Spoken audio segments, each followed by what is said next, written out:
సత్యములో ఉందా అసత్యములో ఉందా చెప్పండి. సత్యములో ఉందా అసత్యములో ఉందా? సత్యములో ఉంటే సన్నిధి మానేద్దా? సత్యములో ఉంటే ప్రభువులు మానేస్తుందా? సత్యములో ఉంటే దేవుని సావాసం మానేస్తుందా? అవి ఏం అవసరం లేదు. వాళ్ళు చెప్పింది ఏదో కొన్ని నియమాలు, ఆ నియమాలు పాటిస్తే చాలు, అంతే. సత్యంలో ఉన్నట్లే. అవునా? యోహాను సువార్త 17:3 అద్వితీయ సత్యదేవుడైన నిన్నును నీవు పంపిన యేసు క్రీస్తును ఎరుగుటే నిత్య జీవము. సార్ చదవండి, తీయండి. ప్రతి మాట మీరు చదువుకోవాలి, నేర్చుకోవాలి. చూడండి, అద్వితీయ అంటే ఏంటి చెప్పండి? తెలుసా మీకు అద్వితీయ అంటేనే? చెప్పండి, తెలిసిన వాళ్ళు. ఏంటమ్మా అద్వితీయం?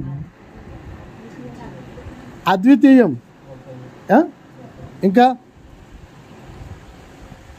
ఒకసారి కొట్టి చూడండి నెట్లో. అమ్మా నిన్నే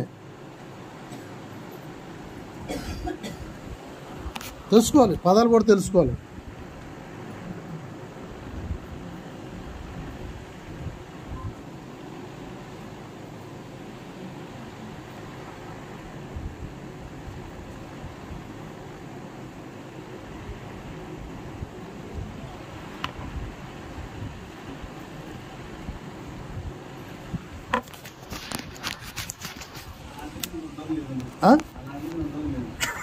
అది ఒక్కటే ఇంకా అలాంటిది ఇంకా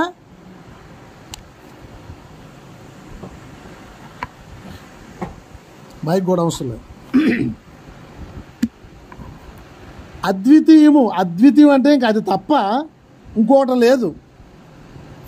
ఒకటే అంటే ఏంటి? ఒకటికి మించింది ఉందంటే 2 ఉండాలి తప్ప ఒకటే. ఒకటి పక్కన ఇంకోటి పడితే 11 అవుద్ది. ఒకటి తీసి ఇంకొక అంకి ఏమొస్తుందో 2 వస్తుంది. కానీ ఒకటే. అద్వితీయుడైన సత్యదేవుడు, చూడండి, అద్వితీయుడైన సత్యదేవుడైన నిన్నును నీవు పంపిన యేసుక్రీస్తు ఎరుగుటయే నిత్య జీవము. నీకు నిత్య జీవం ఉండాలంటే ఎవరిని ఎరిగి ఉండాలి? ఇప్పుడు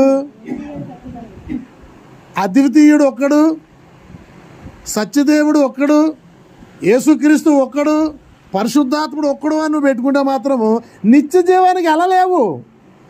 అద్వితీయుడైన సత్యదేవుడు పంపిన యేసుక్రీస్తే ఈయనే అద్వితీయుడు, ఈయనే సత్యదేవుడు, ఈయనే ఒక్కడైన దేవుడు నువ్వు నమ్మితేనే నిత్య జీవానికి వెళ్తావు. నిత్య జీవానికి పంపేవాడు ఎవరు పంపాలి? అద్వితీయుడు ఒక్కడైన దేవుడే పంపాలి నిత్య జీవానికి. అర్థమవుతుందా? నిత్య జీవానికి ఎవరు పంపాలి? అలాగ మనకు అనేక మంది దేవుళ్ళు మనకు బైబిల్లో ఉన్నట్టు చెప్తే యేసుక్రీస్తు ఏ దేవుడును చూపించడానికి వచ్చినవాడు తప్ప నిత్య జీవాన్ని పంపించేవాడు కాదు. ఇంకా నిత్య జీవాన్ని పంపించేవాడు ఎవరు అంటే అద్వితీయ దేవుడు ఒక్కడే. అద్వితీయ దేవుడు ఒక్కడే, యేసుక్రీస్తు ఒక్కడే అని నేను నమ్ముతున్నాను, బైబిల్ చెప్తుంది. కానీ పండితులు ఏం చెప్తున్నారంటే అద్వితీయుడే, యేసుక్రీస్తు అద్వితీయుడి దగ్గర ఉన్నంత శక్తి లేకపోతే ఒక్క మనుషుడు నిత్య జీవాన్ని పంపించడానికి అర్హత ఎలాగొస్తుంది? ఆయన మనిషి అయితేని. అర్థమవుతుందో మీకు? నిత్య జీవానికి పంపేవారు ఎవరంటే దేవుడే. నిత్య జీవాన్ని పంపించాలంటే యేసుప్రభు కుమారుడే, ఆయన పాత్ర కుమారుడే అనుకుంటే, ఆయన కుమారుడిగానే వచ్చాడు అనుకుంటే నిత్య జీవాన్ని పంపించడానికి అతిథి దేవుడు మళ్ళీ రావాలి ఇక్కడికి. నేను శుక్రవారం నైట్ కూడా అందుకే చెప్పాను, మీకు చాలా పెద్ద సబ్జెక్ట్ నేను సిద్ధపరిచాను, ఆదివారం బేగారండి అని. అవునా? అద్వితీయ దేవుడు ఒక్కడే కాబట్టి అద్వితీయుడు ఒక్కడే. ఆ అద్వితీయుడు యేసుక్రీస్తే. అవునా కదా? అలాగే మన నిత్య జీవానికి ఎవరు పంపగలుగుతారు? యేసుక్రీస్తుని ఎరగనంటి వారు, యేసుక్రీస్తు నామమును ఉచ్చరించిన వారు, యేసుక్రీస్తు నామములో కార్యము జరగనంటిది ఏది లేదు. భూమి ఎందు కానీ, పాతాళం ఎందు కానీ, పైలోకాన కానీ ఆ నామము తప్ప ఏ నామమును లేదట అధికారము. ఏ నామమునకు అన్న నామము పైనామం అడ్డ. ఈ లోకంలో ఏ నామం అయినా సరే కానీ ఆ నామం పైనే. యేసుక్రీస్తు ఒక్కటే నామము. అంత అద్భుతమైన మాట చూడండి. అద్వితీయుడు అనగా ఇంకా దాని తప్ప ఇంకా వేరోటి లేదని. నీవు పంపిన క్రీస్తును ఎరుగుటయే నిత్య జీవం, ఎరుగుటయే నిత్య జీవము.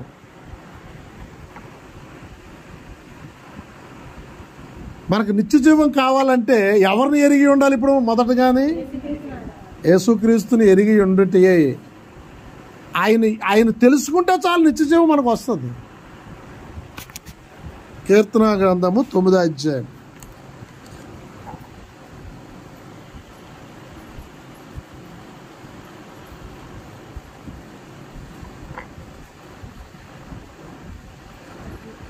తొమ్మిదో అధ్యాయము 10వ వచనంలో అంటాడు, యెహోవా నిన్ను ఆశ్రయించేవాడు నీవు విడిచిపెట్టేవాడు కావున నీ నామం ఎరిగిన వారు. 10వ వచనం ఉన్నదా 2 లైన్లు, 2 లైన్లు 2 రీతిగా ఎడిపోయాయి. మీకు అర్థమైందో లేదు కానీ వాక్యం. యెహోవాని ఆశ్రయించేవారు ఎవరు? యెహోవాను ఆశ్రయించిన వారు పాత నిబంధన ఇశ్రాయేలీయులు. అదన్నమాట. నీ నామమును ఎరిగిన వారు నేను నమ్ముకుందరు. నామము ఎరిగిన వారు ఎవరు చెప్పండి, క్యాచ్ చేయండి. ఎవరు? అన్యులైన మనము. ఆయన నామమును ఎరిగిన వారు. ఆయన నామమే బయలుపరచబడలేదు ఇశ్రాయేలీయులకి. ఈ రోజుకి వారికి బయలుపరచబడినట్లుగానే ఉన్నారు వాళ్ళు. అందుకని వాళ్ళు పరలోక రాజ్యం చేరాలంటే, నిత్య జీవం పొందాలంటే పశ్చాత్తాప బలి అర్పించాలి. ఈ రోజుకి ఇది అర్పించుకుంటున్నారు వాళ్ళు. అమావాస ఉపవాస ప్రార్థనలు చేయాలి. 12 పండుగలు ఉన్నాయి. పర్ణశాల పండుగ, పస్కా పండుగ, ఏమండి నియమము పండుగ, ఇలాంటి ఎన్నో పండుగలు చేస్తున్నారు. వాళ్ళకి మనకు ఏమీ అనుసరించకుండా వెళ్ళడానికి వాళ్ళు యెహోవాను ఆశ్రయించారు కాబట్టి వాళ్ళు ఇంకా పాత నిబంధనల జీవితమే కలిగి ఉన్నారు. దేవుని రాజ్యానికి వెళ్ళాలి. కానీ మనము యేసుక్రీస్తుని కలిగి ఉండటే, తెలుసుకున్నటే మనకు నిత్య జీవం వచ్చేసింది. మనకి ఎందుకు నిత్యజీవం వచ్చింది? ఎందుకు నిత్యజీవం వచ్చింది? కింద లైన్లోనే అన్నాడు ఆయన, నీ నామము ఎరిగిన వారు నిన్ను నమ్ముకుంటారు. మనం నమ్ముకుని వచ్చామా, ఆశ్రయించి వచ్చామా? చెప్పండి. ఇప్పుడు నా కొడుకు, నా మనవలు ఉన్నారనుకోండి, వాళ్ళు యేసుక్రీస్తుని నమ్ముకుని వచ్చారా, ఆశ్రయించి వచ్చారా? లేదు, ఆశ్రయించి వచ్చారు. కారణం ఏంటి? వాళ్ళు నమ్ముకోవాల్సినంత అవసరం రాలేదు వాళ్ళకి. నమ్ముకుని వచ్చిన వాళ్ళు ఎవరంటే నేను. అవునా కదా? అర్థమవుతుంది మీకు? ఇశ్రాయేలు కూడా అంతే, ఆశ్రయించి వచ్చారు. వాళ్ళ తాతల కాడి నుంచి, వాళ్ళ ముత్తాతల కాడి నుంచి ఆశ్రయించడం వలన భక్తి అబ్బదు, నమ్ముకున్న వారికి భక్తి ఎబ్బది. అందుకని అన్యజనులు అందరూ యేసుక్రీస్తు నామమును నమ్ముకుని ప్రాణాలు అర్పించడానికి జరిగాను. వాళ్ళు అదసాచిగా చనిపోవడానికనే జరిగాని వాళ్ళు ఎదురుగా నిలబడ్డారు. రాజ్యాలకు, అక్కడున్న శాసనాలకు ఎదురు తిరిగి చనిపోయారు ఇశ్రాయేలీయుల కన్నా క్రైస్తవులు. దేవుని స్తోత్ర. కాబట్టి ప్రియులారా, మీరు గమనించవలసింది తెలుసా? యెహోవాను నిన్ను ఆశ్రయించిన వారు నీవు విడిచిపెట్టవు. ఆశ్రయించిన వారు విడిచిపెట్టవు. కానీ నీ నామం ఎరిగిన వారు నిన్ను నమ్ముకుందురు. అంటే ఇది ప్రవచనం, ఇది నమ్ముకుందురు. నీ నామం ఎరిగిన వారు వస్తారు ఒక కాలానికి. ఇది అసలు యేసుక్రీస్తు వారికి, అప్పుడు చెప్పబడుతున్న వారికి మధ్యకాలం 100 సంవత్సరాలు వ్యవధి ఉంది బిడ్డలారా. 100 సంవత్సరాలు వ్యవధి ఉంది. అందుకే నేను అంటున్నాడు, యెహోవాను ఆశ్రయించేవారు ఆశ్రయిస్తారు, కానీ నీ నామం ఉందే, నీ నామము నమ్ముకుంటారు. అదే ప్రభు అయిన యేసుక్రీస్తు నామము. ఆ నామము హెచ్చింపబడాలి. ఆ నామము ఘనమైన నామము. ఆ నామము చెప్పండి, అందరూ కూడా చెప్పండి. ఆ నామం ఎలాంటిది? బలశూరమైన నామము. ఆ నామము దెయ్యములు వదలగొట్టే నామము. ఆ నామము రోగములు పోగొట్టే నామము. సమస్యలను విడుదల చేసే నామము. అన్నిటికి ఒకటే మందు, ప్రభుని యేసుక్రీస్తు నామము. ఆ నామాన్ని వాడుకుంటారు, ఆ నామాన్ని ప్రార్థన చేస్తారు, ఆ నామాన్నే ఎదుగుతారు. కానీ ఆ నామము దగ్గర రాబోతుకి మీరు అడగండి, మీరు ఎవరైనా సేవకులు కనపడినప్పుడు మీరు ఏ సావాసం అన్నప్పుడు పెంతుకొస్తుందని చెప్పండి, చెప్పకండి. ఈ రోజు నుంచి మీ గురించి క్లాస్ పీకుతారు. ఏమని చెప్తే తెలుసా? యేసు నామము సంఘం అని చెప్పండి. అర్థమైందా మీకు? ఏ సంఘం అంది? యేసు నామము సంఘం అని చెప్పండి. అంటే సంఘము పేర్లు చాలా ఉంటాయి, ఒక్కొక్కరు ఒక్కొక్క సంఘం పేరు, అదొక బోర్డు అది. కానీ ఆత్మీయ సంఘం ఏదో తెలుసా? ఆత్మీయ సంఘం తెలుసా? యేసు నామం యొక్క సంఘము. దేవుని స్తోత్ర. ఏ నామం సంఘము? మోజెస్ పెళ్ళికి ఆ కార్డు చదివాడు ఒక ఆయన, ఓ పాస్టర్ గారు కార్డు ఇస్తే, ఏసునామం పాస్టర్ గారా వస్తుంటా పెళ్ళికి అన్నాడు. మరి నువ్వే నామము? అయ్యప్ప సోమనామా? గొలపురంలోనే పాస్టర్ గారు. ఏసునామం సేవకుని పిలిచావా పెళ్ళికి? మరి వాళ్ళే నామం? మరి నేను అంటున్నాను, వెంటనే నాతో పాటు ఇంకొక అన్యుడు కూడా వచ్చాడు. మరి మీదే నామము? సోమనామమా? అయ్యప్ప సోమనామమా? వెంకన్నమో నామమా? అంటే మీకు అర్థం కాని లక్ష్యం ఉన్నాయి. అర్థమైంది ఒకటో ఉంది. మీకు తెలుసా? దేవుని గురించి, వాక్యం గురించి, బైబిల్ గురించి, సావాసం గురించి, రక్షణ గురించి అర్థం కాని లక్ష్యం ఉన్నాయి. ఏది పడితే అది వెళ్ళిపోతే దేవుని రాజ్యానికి వెళ్ళడానికి అవకాశం లేదు. అద్వితీయ దేవుడని, సత్య దేవుడని, యేసుక్రీస్తు అని ఎవరైతే నమ్ముతారో వాళ్ళే నిత్యరాజ్యానికి వెళ్ళడానికి అర్హులు అంటున్నాడు ఇక్కడ. ఎవరైతే యేసుక్రీస్తు యొక్క నామము అద్వితీయ నామము అని గుర్తు ఎరగరో, లేదు లేదు తండ్రి దేవుడు, కుమారుడు ఒక దేవుడే, పరిశుద్ధాత్ముడు ఒక దేవుడే అని విశ్వాసంలో ఎందరైతే ఉన్నారో వాళ్ళందరూ కూడా యేసుక్రీస్తుకి అవసరం లేదు. ఎందుకని వాళ్ళ హృదయాల్లో చాలామంది ఉన్నారు. ఆది నుంచి ఒకడే దేవుడు. దేవుడి స్తోత్ర. ఆది నుంచి కూడా ఒకడే దేవుడు. ఆయన చెప్తున్నాడు, యెహోవాను అనుసరించాలంటే ఎన్ని నిబంధనలు ఉన్నా తెలుసా? ఆది సంఘం యొక్క పుస్తకం మీకు దొరికితే కొనుక్కొని చదవండి. పేతురు అంటాడు, క్రైస్తవులుగా మారిన వాళ్ళు, బాప్తిసం తీసి క్రైస్తవులుగా వచ్చిన వాళ్ళని పురుషులకు మన సున్నత ఇవ్వాలబ్బాయి అంటాడు పేతురు. పౌలు అంటాడు, సున్నతి ఇంకెక్కడ ఉంది? సున్నతి లేదు, బాప్తిసం తప్ప సున్నతి లేదు. అపోస్తల కార్యం చదవండి, మీరు చదవండి.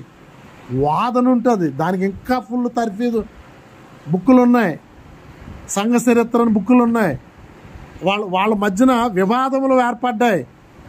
అప్పుడు పౌలు చెప్పిన పునాది మీదగా వచ్చారు పేతురు కూడా. చూసారా? ఎందుకని? అన్యజనులకు నెత్తి మీద యూదుల ఆచారాలు పెట్టడానికి వీల్లేదన్నాడు. ఎవరి ఆచారం అది? సున్నత అన్నది ఎవరి ఆచారము? ఎవరైనా వస్తారా నమ్ముకుంటారా సున్నత అంటేని? అంటే ఒక శిక్షది పురుషుడికి. అది ఎప్పుడు జరగవలసింది? అది ఏంటి? చిన్న బిడ్డగా ఉన్నప్పుడు సంవత్సరం లోపు జరగవలసిన కార్యక్రమం సున్నత అనేది. ఇప్పుడు 30 సంవత్సరాలు, 50 సంవత్సరాలు, 60 సంవత్సరాలు, 70 సంవత్సరాల్లో ప్రభు దగ్గరికి వచ్చిన తర్వాత వాళ్ళు సున్నత ఇవ్వాలంటే కుదరదని చెప్పాడు పేతురు. ఇలాంటి ఎన్నో సవరించని కూడా సవరించబడినన్నీ కూడా పట్టుకుని ఈ రోజున అయ్యే సంఘాలుగా, అయ్యే సహవాసాలుగా నడుస్తున్నాయి. క్రీస్తు పునాది మీదకి రాని అన్నీ కూడా కొరింథీ పత్రికలు అంటాడు, గడ్డి పునాది మీద ఏదేది కట్టారో తెలుసా? గడ్డి, కొయ్య, వెలగాల రాళ్ళు, బంగారము, ఎండి, వినుము, వీటితోటి కడుతున్నారట సంఘము. అగ్ని పరీక్షకి ఏది నిలబడుతుందట? బంగారం ఒకటే నిలబడతాడు అగ్ని పరీక్షకి. అన్నీ కూడా కాలిపోయి కరిగిపోయాట. అది కరిగిపోయినా సరే కానీ రూపం అలాగే ఉందట. బంగారం కొయ్యి కాలిపోయింది, రాళ్ళు మాడిపోయాయి. అండి కొరింథీ పత్రికలో మీకు కనపడదు, చదవండి. సంఘం గురించి చెప్తాడు అక్కడ. కాబట్టి మనము సహవాసము క్రీస్తుతోనే, దేవుడు ఆయనే. అందుకని యోహాను సువార్త మొదటి నుంచి ఆ అధ్యాయం అంతా చదవండి ఇంటికి వెళ్ళిన తర్వాత. ఆది యందు ఉన్న దేవుడే భూమి మీదకి వచ్చాడు అంటాడు. మాట చెప్పేసాడు. ఆది యందు వాక్యం ఉండను, వాక్యమే దేవుడై ఉండను, దేవుని యొద్ద వాక్యం ఉండను, ఆయనే కృపా సత్య సంపన్నుడుగా మన మధ్యన జీవించను, ఆయన గొప్ప వెలుగై ఉండెను, ఆ వెలుగు స్వకీయులు అనగా తన రక్త సంబంధులు, తన పుట్టిన గ్రామస్తులు నమ్మలేకపోయేరి. ఎవరు నమ్మేమాట? ఆయన నామము ఎరుగున వారు కాబట్టి మనం నమ్ముకున్నాం. ఆయన నామం ఎరుగున్న వారు కాబట్టి మనం నమ్ముకున్నామండి. యోహాను సువార్త 14వ అధ్యాయము 9వ వచనం.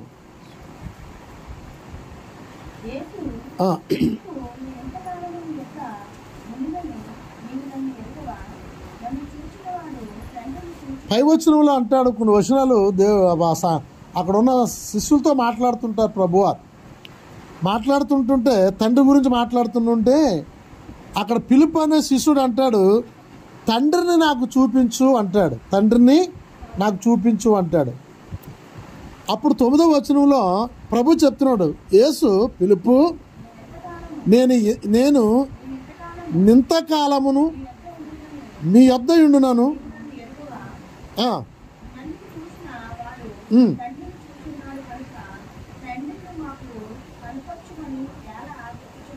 నన్ను చూసినవాడు తండ్రిని చూస్తున్నాడు, నన్ను చూసినవాడు తండ్రిని చూస్తున్నాడు.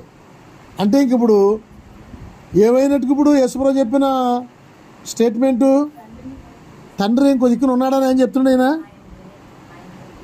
అయితే మీకు మనీ డౌట్ రావచ్చు, మరి యేసుప్రభు తండ్రి అని ఎందుకు ప్రార్థన చేశాడు గెచ్చమైన తోటలో? అడగాలి మీరు ఖచ్చితంగా. ఏండి, ఖచ్చితంగా తండ్రి పొజిషను, తండ్రి బయటికి రావడానికి కానీ పౌలు చెప్తున్నాడు ఏంటట, ఎవ్వరు ప్రవేశించలేని తేజస్సులో ఆయన ఒక్కడే ఉన్నాడు. ఇంకా ఆయన దగ్గర దేవదూతలు కూడా వెళ్ళలేదు. ఓ సబ్జెక్టులో చెప్పాను మీకు, దేవదూతలు కూడా సమీపించలేని తేజస్సు ఆయన ఒక్కడే ఉన్నాడంటే దానికి అర్థం ఏంటి? అయితే మరి దేవదూతలు ఎవరిని ఆరాధిస్తున్నారు? అందుకనే భూమి మీద ఆయన పరిశుద్ధ స్థలము, అతి పరిశుద్ధ స్థలం. దేవదూతలు ఎక్కడ ఉన్నారు? పరిశుద్ధ స్థలంలో ఉన్నారు. అతి పరిశుద్ధ స్థలంలోనికి వెళ్ళడానికి మహిమ, ఘనత, ప్రభావం ఎక్కడి నుంచే మనం ఎక్కడి నుంచే చేస్తున్నాం లేదా దేవునికి మహిమ? మనం ఎక్కడి నుంచే ప్రార్థిస్తున్నాం లేదా?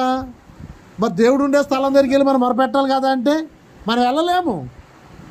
అందుకనే మనం ఎక్కడుండే ఇప్పుడు పరిశుద్ధ స్థలం, అతి పరిశుద్ధ స్థలం ఏం చేశాడు? యేసుక్రీస్తు వారు ఒకటి చేశారు. అన్యులైన వారిని, యూదులైన వారిని ఒకటి చేశారు. తెగలు లేవు ఇంక. ఇప్పుడు తెగలు ఎవరైతే క్రీస్తు సత్యదేవుడు ఒక్కడే దేవుడు యేసే అని ఎవరైతే నమ్ముకుంటారో వాళ్ళు నిత్య జీవానికి వెళ్ళిపోతారు. సింపుల్ లాజిక్ ఇది. లేదు అనుకుంటే మాత్రం నువ్వు మరలా బలులు అర్పించాలి, నువ్వు మరలా పురుషుడు అయితే సున్నతి చేయించుకోవాలి, నువ్వు మరలా ప్రతి పండుగ, పాత నిబంధనలో ఉన్న పండుగలు అన్నీ కూడా, పులిని రొట్టెల పండుగ, పసకా పండుగ, పరసాల పండుగలు, ఈ పండుగలన్నీ కూడా నువ్వు బైబిల్లో ఉన్న పండుగలన్నీ కూడా ఆచరించాలి. నువ్వు ఆచరిస్తలేదంటే డైరెక్టర్గా యేసే నా దేవుడు, యేసే క్రీస్తునగా అభిషిక్తుడు అని ఆయన ఒక్కడైనా దేవుడు. 199 సేవకులు ఒప్పుకునే వారు ఉన్నారు భూమి మీద సంఘాలు. అవన్నీ కూడా ఎడవబడి సంఘాలే. తెలుసా మీకు? హల్లెలూయా. నేను ప్రారంభ దినాల్లో తిమ్మాపురం ఓ సేవకుల మీటింగ్కి వెళ్ళారు. ఆయన పాపం ప్రతి నెల మీటింగ్ పిలిచి భోజనం పెట్టి ఒక 100 రూపాయలు ఇచ్చేవాడు ఆయన, నెలకు ఒకసారి. 3 నెలలు బట్టి వెళ్తున్నాను. 3వ నెలలో భోజనం అయిపోయిన తర్వాత నన్ను పిలిచి అన్నాడు ఆయన, యేసుక్రీస్తు దేవుడా కాదా అన్నాడు. ఏమండి, మన ఈ సంటోడిని అడిగినా సరే ఏమంటాడు? అంతేనా కాదా? దిట్టు బాబు అలాగంటున్నారు, యేసుప్రభు దేవుడేండి అన్నాడు. చూపించేద్దని అన్నాడు ఆయన మొదట్లో అనమాట. నేను సేవలో రావడమే కొత్త. అప్పుడు చూపించు. దేవుడు కాదండి, దేవుడు కాదు. దేవుడు నాకు అప్పుడు అంత బైబిల్ జ్ఞానం లేదు, కానీ నాకు పరిశుద్ధాత్మ జ్ఞానం ఉంది. యేసుక్రీస్తే దేవుడు కాదనేవాడు 100 రూపాయల గురించి నేను వెళ్ళవసరము లేదు అనుకున్నాను నేను ఆ రోజే. ఏండి, యేసుక్రీస్తే దేవుడు కాదనుకున్నప్పుడు నేను నెలలకి 100 రూపాయలకి అది ఒక తప్పుడు బాధ, తప్పుడు సిద్ధాంతం. ఆడ మధ్యాహ్నం భోజనానికి 100కి, అప్పుడు తాయిపల్లెకి వెళ్ళే 100, పల్లెకి వెళ్ళకుండా 100 వస్తుంది కదా నిలబడి, అదేదో పల్లెకి వెళ్ళే 100 తెచ్చుకుంటాను. వెళ్ళలేదంతే, ఇంక అప్పటి నుంచి వెళ్ళలేదు. కారణం ఏంటి? యేసు దేవుడు కాదంటున్నాడు. ఆయన యేసు దేవుని కుమారుడు అంటున్నాడు. యేసు దేవుని పంపిన దూత అంటున్నాడు ఆయన. మరి ఎక్కడో కాదు, తిమ్మాపురాన్నే. ఈ రోజున వందల విశ్వాసులు ఉన్నారు ఆయన దగ్గర, 100 మంది సేవకులు ఉన్నారు. ఈరోజు 100 రూపాయల జీతం ఈ రోజున వాళ్ళకి ఎంత అయిందో తెలుసా? నమ్మకంగా ఉన్న వారికి ఒక ఆయనకి 15,000 వస్తున్నాయి. అంటే ఒక్కొక్క దొరని వాళ్ళకి అప్పచెప్పిస్తాడు, వాళ్ళ అకౌంట్ ఆ దొరకి ఇచ్చేస్తాడు. ఆయన ఏం తీసుకోడు. ఇంకా అంత మంచి వ్యక్తిగతంగా మంచి వ్యక్తి. వాళ్ళ డాలర్లు వేస్తారా? మన ఇండియా దొబ్బకి ఆ డాలర్లు అప్ అండ్ డౌన్ జరుగుతూ ఉంటుంటుంది. ఒక నెలలో 15,000 వస్తాయండి ఒక్కొక్కరికి, ఒక నెలలో 10,000 వస్తున్నాయి ఏంటంటే ఇంచుమించు. అలాగా 15 మంది సేవకులకి అలాగ ఆయన కేటగిరీలో అప్పచెప్పిస్తాడు అంతే. అప్పటి నుంచి వాళ్ళు అలాగ దొబ్బులాళ్ళకి తెచ్చుకుంటూ ఉన్నారు. చక్కని ఒక ఆయన అయితే కారు కొనుక్కున్నాడు, ఒక ఆయన అయితే చాలా చక్కగా మంచిని కట్టుకున్నాడు. నేను అప్పుడే వదిలేస్తాను, ప్రారంభంలోనే వదిలేస్తాను. ఆల్బత్ గార్డెన్ ముస్సలు ఆయన, మీకు ఎవరికైనా గ్యాప్ ఉందన్న వరలక్ష్మి వచ్చింది, దుగ్గాడు తీసుకొచ్చారు మా అత్తవారింటికి, ఆ దొరగారిని. అప్పుడు మీటింగ్ పెట్టాం కదా, వచ్చారు ఆయన. అప్పుడు కాదు, అక్కడ గొల్లపురంలో పెట్టాం. ఆ టైంలోనే దుగ్గాడ పెట్టిన టైంలోనే, కొత్తలో వరలక్ష్మి వస్తున్న కొత్తలో ముస్సల దొర, పొండు లాంటి దొర, ఎవరు జ్ఞాపకం ఉందో లేదు కానీ, ఆల్బత్ గార్డెన్ అని ముస్సలైన అనమాట. కొత్తూరులో కోసా అదే మొత్తం నాకు గుర్తులేదు. మరి మనకి సహాయం కావాలంటే ఎవరినొకరిని దొరని తీసుకుని వస్తాడు, మీటింగ్ పెడతాడు. ఆ దొరకి నా అడ్రస్ అంతా వెళ్ళినానమాట. తర్వాత నెల ఎప్పుడో ప్రాసెస్ జరుగుతుంది. అలాగా మన గురించి చెప్తారు, వాళ్ళు చూస్తారు, మన బ్యాంక్ డీటెయిల్స్ అన్నీ కూడా ఇస్తారు. మధ్యలో ఎవరు జరుగుతున్న సమయంలో నెల ఎలా ప్రశ్నించాడు? ప్రశ్న అయితే నాకు అప్పుడే అయింది. ఏసే దేవుడు కాదన్నప్పుడు వీడి దగ్గర 100 రూపాయలు మనము అప్పుడు ఇచ్చేది 100, ఆ సొంత డబ్బులు ఇచ్చేవాడు ఆయన. ఈ రోజుకి ఒకవేళ 20,000 ఇచ్చినా 30,000 ఇచ్చినా జరిగాని అసత్యమైన డబ్బులు మనకి అవసరం లేదు. దేవుని స్తోత్ర. వాడు ఏమి చెప్పినా యేసుక్రీస్తు దేవుడు కాదంటే, నేను అప్పుడు బైబిల్ జ్ఞానం లేకపోయినా సరే కానీ పరిశుద్ధాత్మ జ్ఞానం నాకు ఇచ్చాడు కాబట్టి నేను ఈ రోజు కూడా ఇప్పుడు నన్ను మర్చిపోయి ఉంటాడు ఆయన. ఆ స్వాయిల్కి వెళ్ళలేదు. ఎందుకని? సత్యం కావాలి మనకి, సత్యం కావాలి. చదువుదామ్మా యేసుప్రభువు చెప్తున్న మాట. 10వ వచనం, తండ్రి యందు నేనును ఎంతకాలము మీ వద్ద ఉన్నా నీవు నన్ను యేసుప్రభుని పిలుపు తండ్రిగా చూడలేదు. ఎంత బాధ వస్తుందండి? తండ్రే వచ్చి మన దగ్గర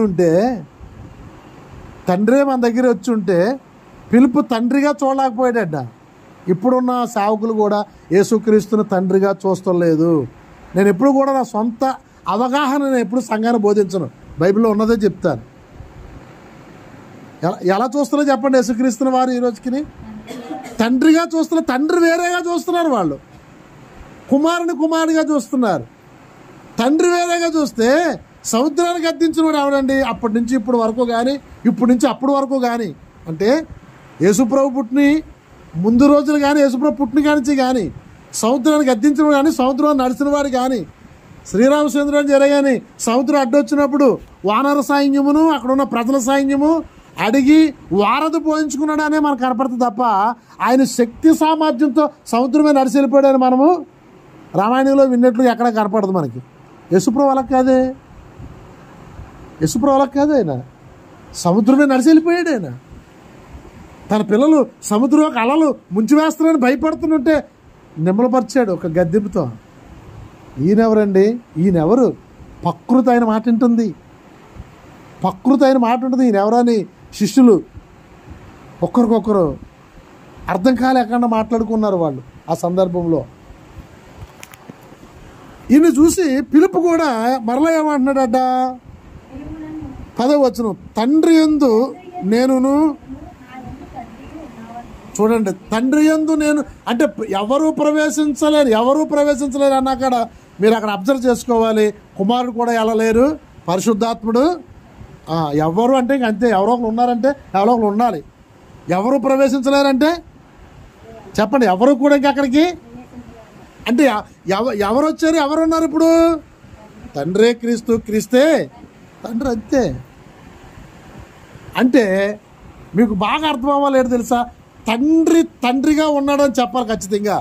తండ్రి అవతారం తీసుకోకూడదు, తండ్రి భూమి మీదకి రాకూడదు, తండ్రి జన్మలు ఎత్తకూడదు. దేవుడు అన్నవాడికి ఈ శరీరం యొక్క అవతారాలు ఉండకూడదు దేవుడు అన్నవాడికి. అందుకని అది చూపించడానికి తండ్రే. అందుకనే తండ్రిగా భావించి ప్రార్థించాడు.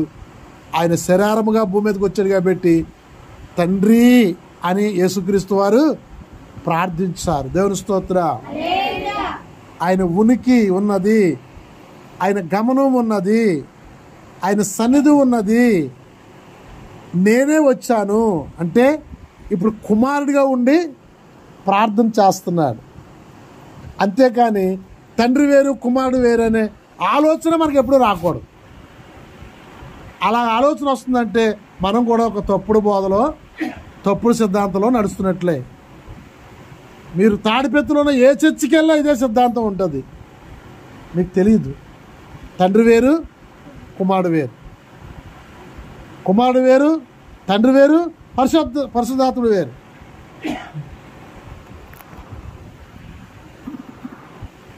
పౌలు తగిన అపోస్తులకి ప్రభు ఏం చెప్పారు తెలుసా? ఇదేవుడు కుక్కండ వచ్చేసిందా రాసుకుంటా పోతుంటే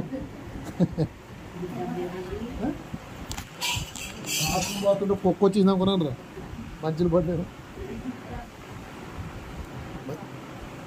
ఓకే, వెళ్ళు, డాడీ దగ్గరికి వెళ్ళు.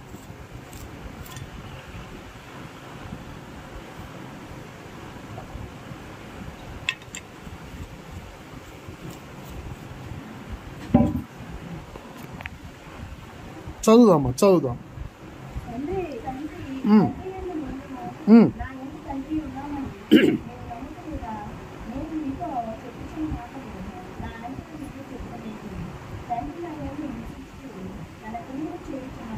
ఏమంటున్నాడు? తండ్రి యందు నేనున్నాను, నా యందే తండ్రి ఉన్నాడు. నేను చేస్తున్న ప్రతి క్రియ కూడా తండ్రే చేస్తున్నాడు, నేనేం చేస్తలేదు. ఆయన చెప్తేనే నాకు, ఆయన చేస్తేనే నేను చేయగలుగుతున్నాను. ఇంకా చదువుతాం. మంచిగా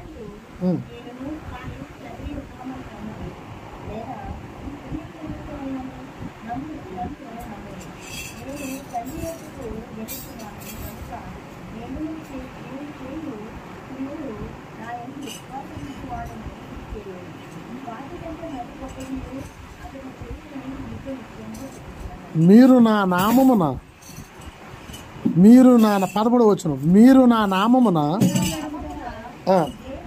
దేనిని అడుగుదురో తండ్రి కుమారుడు యందు మహిమపరచబడకే దానిని చేతునే. ఎవరు మహిమపరచడానికట? చూడండి, మరలా మీకు అర్థంలో చదవాలి. 13 వచనం, మీరు నా నామమున. ఏ నామాన్ని అడగాలి? గొప్ప లాజిక్ ఏంటి తెలుసా? ప్రతి సేవకుడు వాడేది మళ్ళీ యేసుక్రీస్తు నామే. తండ్రి నామాన్ని వాడు, పరిశుద్ధాత్మ నామం వాడు. ఓ దెయ్యాన్ని వదలగొట్టాలన్నా, ఒక విశ్వాసం ప్రార్థన చేయాలన్నా, ఓ ప్రార్థన ముగించాలన్నా, ఓ ప్రార్థన ప్రారంభించాలన్నా యేసుక్రీస్తు నామంలో అడుగుతున్నాం తండ్రి. ఏంటట? యేసుక్రీస్తు నామంలోనే అడుగుతారు వాళ్ళు. రాత్రి రావు, కానీ యేసుక్రీస్తే తండ్రి అంటే మాత్రం ఒప్పుకోరు. యేసుప్రభువు వారు చెప్పుకున్న జరిగిన ఒప్పుకోరు. ఎవరు చెప్పుకున్నారు ఇది? తండ్రిని నేనే, కుమారుడు నేనని ఎవరు చెప్పుకున్నారు? ఎవరైనా చెప్పారా? మరి ఒక వ్యక్తి ఎవరైనా? స్వయంగా యేసుప్రభువు చెప్తున్న మాటలు, స్వయంగా యేసుప్రభువు చెప్తున్న మాటలు. 13 వచనం మీకు అర్థం అవ్వలేదు. మీరు నా నామమున తండ్రి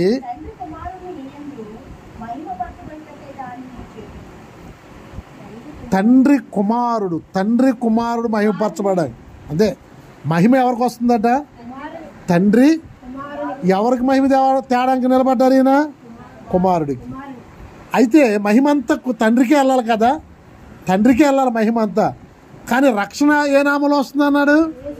యేసుక్రీస్తు నామంలోనే మీకు రక్షణ వస్తుంది. ఇంకా చదువుదాం. నా నామమున మీరు నన్నేమి అడిగినను నేను చేతును. చూడండి, నా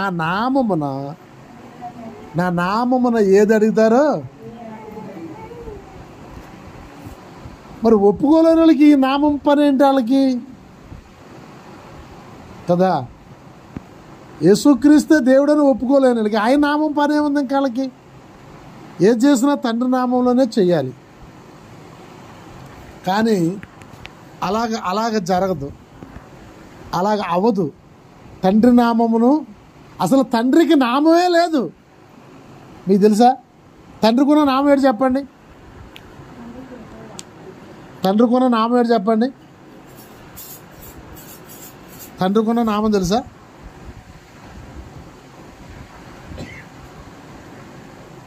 తండ్రికున్న నామం చూపిస్తుంది. నిర్గమకాండము 3:13. అసలు తండ్రికి నామం లేదండి. తండ్రి అంటే ఏంటి చెప్పండి? పాత్ర. తండ్రికి పేరు ఉంటుంది, ఉండదా? నేను తండ్రినండి నా కొడుక్కి. అందరికీ నేను తండ్రేనా? కాదు. తండ్రే. కానీ ఆ తండ్రికి మాత్రం పేరు లేదు, తండ్రిగానే ఉండిపోయాడు ఆయన. చదువుదాం.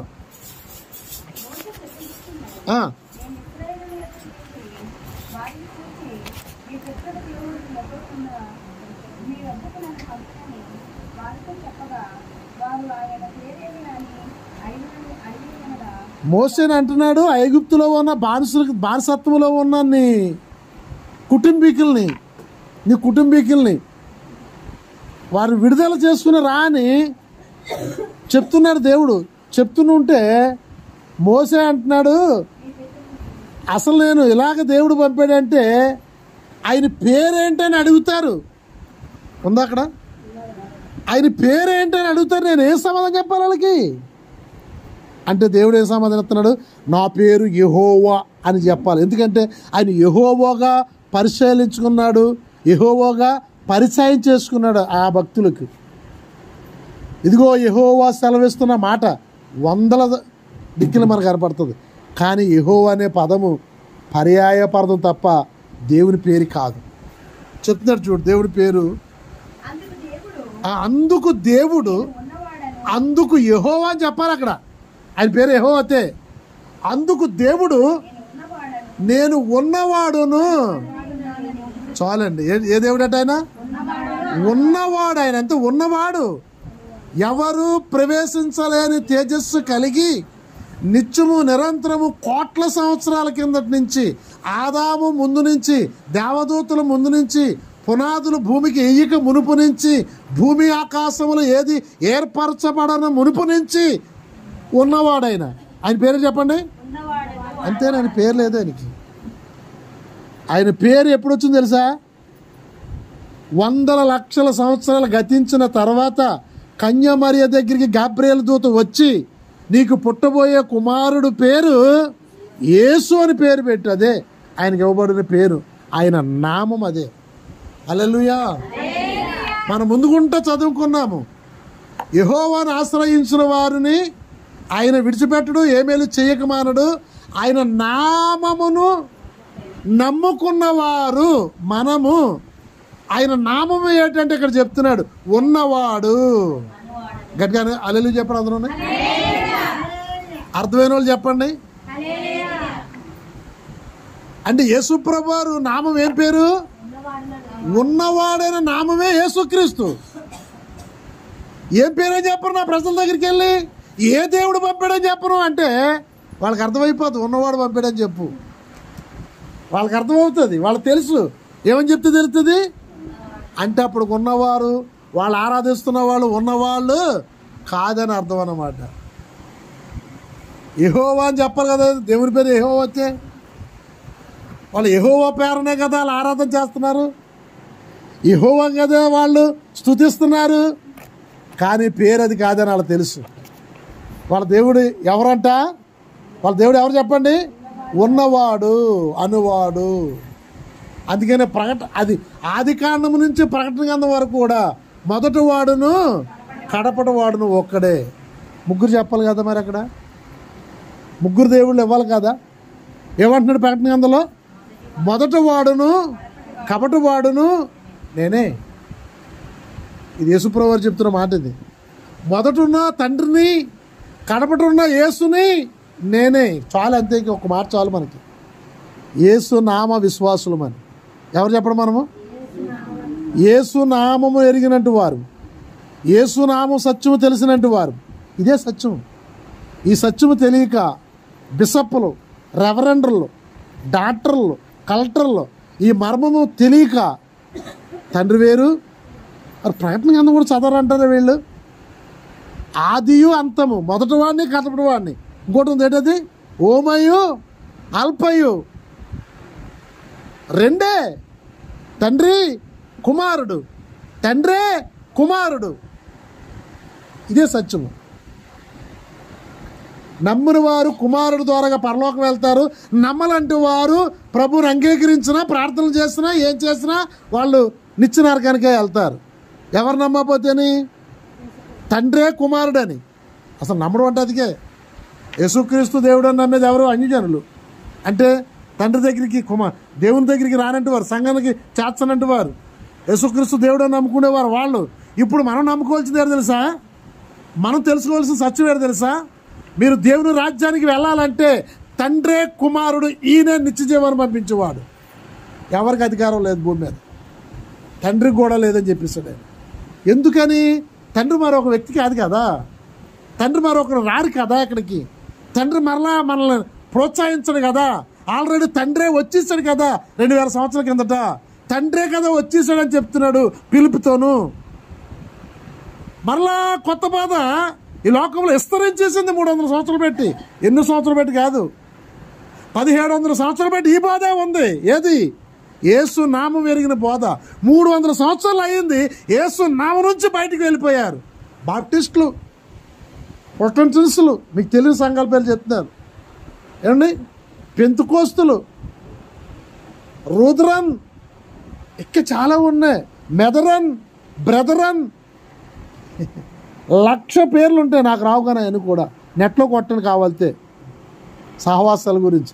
ఇవన్నీ కూడా ఎవరిని ఒప్పుకోరు తెలుసా? దేవుడని, యేసుక్రీస్తు దేవుడని ఒప్పుకోరు.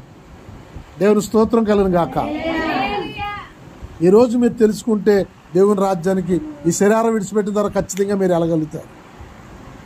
తండ్రే యేసుక్రీస్తు, ఆయనే చెప్పుకున్నాడు, నేనేమీ కూడా మిమ్మల్ని నొక్కొక్కించవలసిన అవసరం లేదు. పిలుపుతో చెప్పాడు. ఎంతకాలము తండ్రిని చూస్తానని ఏడుస్తారా? తండ్రే నేను అయి ఉన్నానని, నేనే తండ్రినని, తండ్రి చెప్తున్న ప్రతిదీ నేను ఇక్కడ చేస్తున్నానని, తండ్రినే కదా నేను మహింపరుస్తున్నాను, కుమారుడిగా నేను ఇక్కడుండి తండ్రిని మహింపరుస్తున్నాను, తండ్రే నాతో ఉన్నాడు, నేను తండ్రితో ఉన్నా. ఇప్పుడు మీకు డౌట్ ఏంటంటే, తండ్రికి ప్రార్థన చేయడం, తండ్రి నా చెయ్యి నీవు విడవకు అంటే, ఆయన 100% మానవ శరీరంతో ఉన్నాడు. గమనించండి.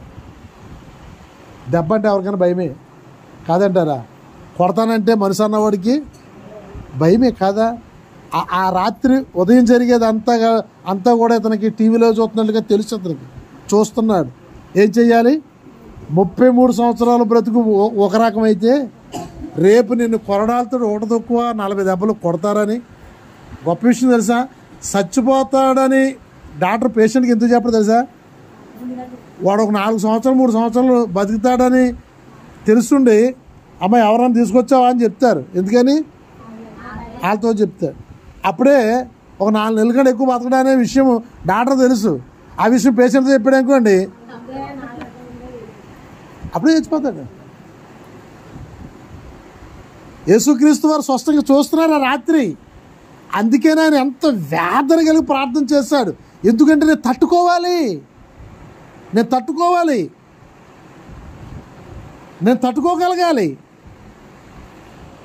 తండ్రి వేరవ్వాల్సిన దినం తెలుసా మీకు? తాను ఉన్నాడన్నారు కదా, తండ్రి నేను కలిసి ఉన్నాన్నారు కదా, ఇప్పటికి 100కి 100 కూడా 100కు 100 కూడా మనిషిగా అయిపోవాలి యేసుక్రీస్తు. దేవుని యొక్క శక్తి కానీ దేవుని యొక్క మహిమ కానీ యేసుక్రీస్తు మీద ఉండవు. ఎందుకంటే లోక పాపములన్నీ కూడా ఆయన మీద మోపబడ్డాయి. ఆయన తొత్తునీలుగా నరకబడి చేస్తారు. చూస్తారా, మనం ఒక బలిని, ఒక పశువుని, ఒక కోడిని బలిచ్చినప్పుడు దానికి ఏ రకమైన అధికారాలు ఎలాగైతే ఉండవో అలా కోల్పోతున్న దినం అన్నమాట రోజు. ఏ రకమైన శక్తి ఆయన దగ్గర 100కు 100 మనిషే. ఎందుకు మనిషి అవ్వాలంటే లోక పాపములన్నీ కూడా ఆయన మీద మోపబడ్డాయి. యాజకుడు తన చేతుల మీద వేసి ఆ యొక్క అర్పణ తెచ్చిన వ్యక్తి పాపములన్నీ కూడా ఆ బలిపశు మీద అర్పించి అక్కడే నరుకుతాడనమాట. అలాగ నరకబడడానికి వస్తున్న యేసుక్రీస్తు మనిషి అయిపోతున్నాడు. తెల్లారిపోతుకి మనిషి అవ్వాలి. అందుకని ఇప్పుడు కుమారుడు పోస్టులో ఉండి ప్రార్థిస్తున్నాడు. ఎవరికి? తండ్రికి. బయటకు వచ్చేస్తాడు తండ్రి, బయటకు వచ్చేస్తాడు. ఇంకే రకమైన ఆ శక్తి కానీ ఏ రకమైన అధికారం కానీ ఆయన తలుసుకుంటే చాలు ఏమైనా చేయగలుగుతాడు. కానీ ఇప్పుడు శుద్ధమైన మానవుడిగా మన పాపాలన్నీ అనుభవించాలి, ఆయన అనుభవించాలి. అందుకని ఆయన తండ్రికి ప్రార్థన చేశారు. దేవుని స్తోత్ర.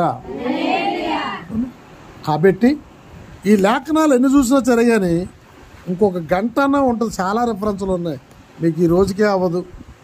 దేవుని స్తోత్ర. యోహాను పత్రిక 3వ అధ్యాయము 23వ వచనం. ఆయన ఆజ్ఞ ఏమనగా ఆయన కుమారుడైన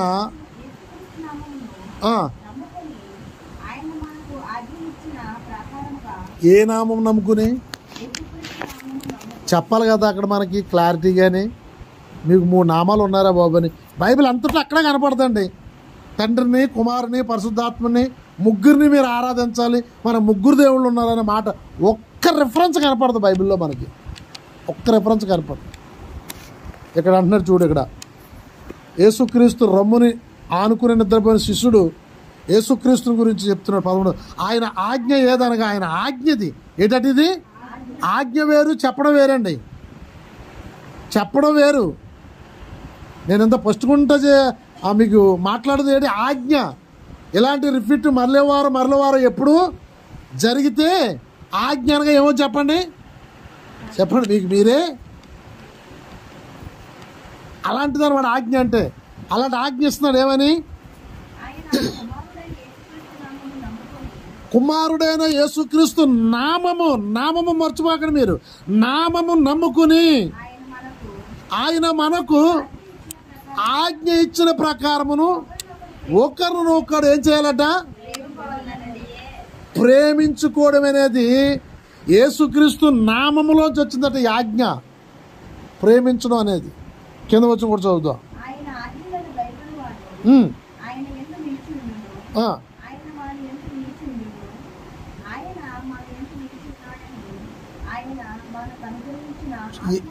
ఏ ఆజ్ఞ పాటిస్తే మనము యేసుక్రీస్తు నామమును నమ్ముకుని ఆయన ఆజ్ఞను ప్రకారం నడుచుకున్నవాడు ఏం చేయాలట? ఒకరినొకరు ప్రేమిస్తారట. ప్రేమించిన వారు ఆయన ఆజ్ఞలు పాటిస్తారట. మొదటి యోహాను పత్రిక 1వ అధ్యాయము 1వ వచనం. జీవవాక్యమును గురించినది ఆది నుండి ఏది యుండినో. ఎంత అద్భుతమైన మాట చూడండి. ఈరోజు ఆ రోజు మాట కాదు. ఆది నుండి ఏది ఉందో, ఆదిలో భూమి ఆకాశం సృష్టించక మునుపుది ఆది. అందుకే ఆది కాలము అని చెప్పారు. అనాది కాలం ఒకటి ఉంది. అనాది కాలం అన్నప్పుడు ఆయన తప్ప ఇంకెవరు లేరు. 3 కాలాలు బైబిల్ చెప్తుంది మనకి. ఆది కాలము, అనాది కాలము అండి, ప్రస్తుత కాలము. యోహాను గారు చెప్తున్న మాట తెలుసా? చూడండి, జీవవాక్యమును గురించినది ఆది నుండి ఏది ఉండినో మేము ఏమి వింటిమో కనులారా ఏది చూసితుమో ఏది నిదానించి కనుగుంటిమో మా చేతులు దేనిని తాకి చూచెనో అది మీకు తెలియజేస్తున్నాము. 2వ వచనం, ఆ జీవము ప్రత్యక్షమాయను, తండ్రి యొద్ద నుండి మాకు ప్రత్యక్షమాయను. ఎక్కడి నుంచి వచ్చింది ఆ జీవము? అంత గొప్ప మాట చూడండి.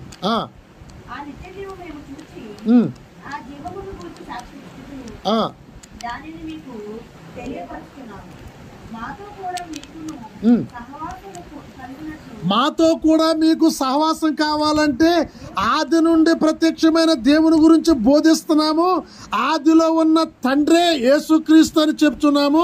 ఆ నామము నమ్ముకున్న వారు మీరైతే ఆ నామము నమ్ముకుంటే మాతో పాటు మీకు సహవాసం ఉండదు. లేదంటే మాకు సహవాసం వేరే. ఎన్ని సహవాసాలు ఉన్నాయి లోకంలో? ఎన్ని సహవాసాలు ఉన్నాయి? ఎన్ని మాలలు వచ్చాయి?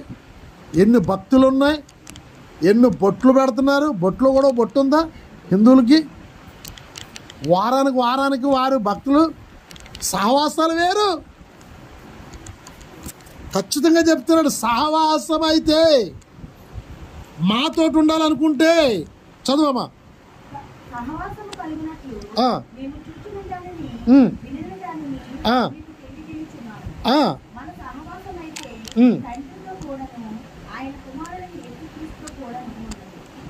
ఎవరితో ఉంది సహవాసము?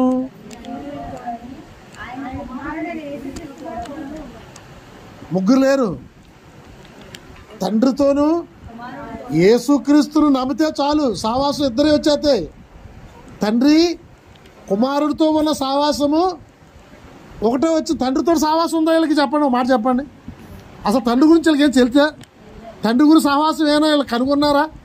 కానీ తండ్రితో సహవాసం కూడా మాకు ఉందంటున్నారు. ఎలాగా? కుమారుడితో ఉంది కాబట్టి. అది క్యాచ్ చేస్తాం వెంటనే. కుమారుడితో వాళ్ళ సహవాసం ఉంది కాబట్టి తండ్రితో కూడా సహవాసం మాకు ఉంది. ఎందుకంటే తండ్రి దగ్గర తీసుకెళ్ళిపోయాడు కుమారుడే. కుమారుడు ఎవరంటే తండ్రే. మీకు ఇల్లు ఉందంటే మీ ఇంటికి తీసుకెళ్తున్నారంటే మీకు ఇల్లు ఉంది కాబట్టి, ఈ ఊళ్ళో మీరు ఉంటున్నారు కాబట్టి ఈ ఊళ్ళో మీరు తీసుకెళ్తారు.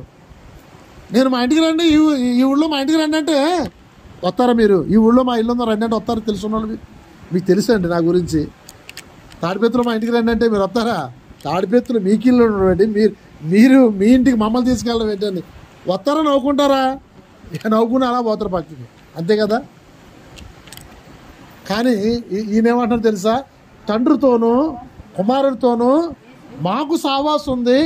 మాతో సహవాసానికి మీరు వస్తే తండ్రితోనూ కుమారుడితోనూ సహవాసం మీకు ఉంటుంది.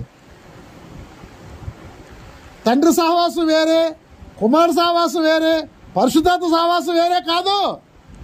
మనకున్న సహవాసం ఒకటే. ఏంటట? ఆది కాలం అనాది కాలంలో ఉన్నవాడు తండ్రి, తండ్రిలోంచి వచ్చిన వాడు కుమారుడు, కుమారుడు తండ్రి దగ్గర తీసుకెళ్తాడు మనల్ని. అదే చెప్తున్నాడు యోహాను సువార్త 14వ అధ్యాయం. యోహాను సువార్త 14వ అధ్యాయం. మీ హృదయంలో కలవరపడనీకండి, దేవుని యందు విశ్వాసం ఉంచండి. నా యందు విశ్వాసం, దేవుని యందు విశ్వాసం ఉంటున్నాను. మరలా ఈయన యందు విశ్వాసం ఏంటి? ఈయనే దేవుడు కాబట్టి. ఆ మర్మములు మీరు తెలుసుకోవాలి. ప్రతి మాటలోనూ మర్మం ఉంటుంది, ప్రతి వాక్యంలోనే మర్మం ఉంటుంది. అక్కడ తండ్రి యందును అన్నాడు కదా, ఎడగొట్టిస్తాడు కదా. తండ్రే ఉండాలి, ఇంక ఈయన ఎందుకు ఇక మధ్యని? నా యందును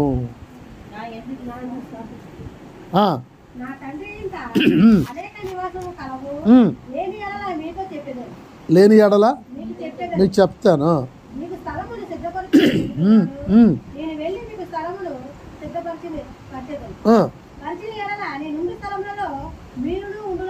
నేనుండి స్థలములో మీరు ఉండిలాగున్నా.